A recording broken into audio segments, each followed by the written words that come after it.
আম্মা জান আয়েশা রাদিয়াল্লাহু তাআলা আনহার সাথে বিষ্ণু ইসা ইসলামের ঝগড়া হতো মাঝে মাঝে।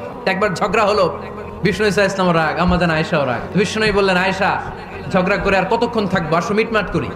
আয়েশা রাদিয়াল্লাহু বললেন, ঠিক আছে মিটমাট করবো। তো বিষ্ণু ইসা ইসলাম বললেন, মিটমাটের জন্য কারে ডাকবো? ওমরে ডাকি। কয় না, ওমর অনেক রাগে, আমার ডর লাগে। কয় তাহলে তোমার আব্বারে ডাকি। কয় ডাকেন। ডেকে নিয়ে আসা হলো। আবু বকর রাদিয়াল্লাহু তাআলা আনহু দাঁড়ালেন, আম্মা জান আয়েশা দাঁড়ালেন, বিশ্বনবীও দাঁড়ালেন। বিশ্বনবী বললেন, আয়েশা তোমার আব্বা আসছে, এবার ঘটনা খুলে বলার পালা, তুমি বলবা নাকি আমি বলবো?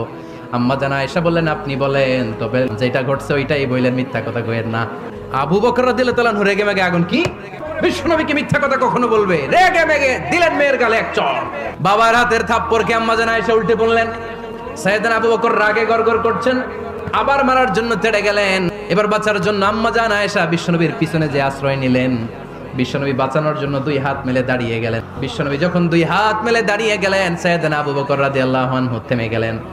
সাইয়েদনা আবু বকর রাদিয়াল্লাহু তাআলা আনহু ঘর থেকে বের হয়ে বারান্দায় দাঁড়ালেন। এবার বিশ্বনবী আম্মা জান আয়েশার কাছে যেয়ে বলেন, ইয়া আয়েশা, দেখছো কেমনে বাঁচাইলাম? আমি না থাকলে ভর্তা বানাই ফেলতো আজকে।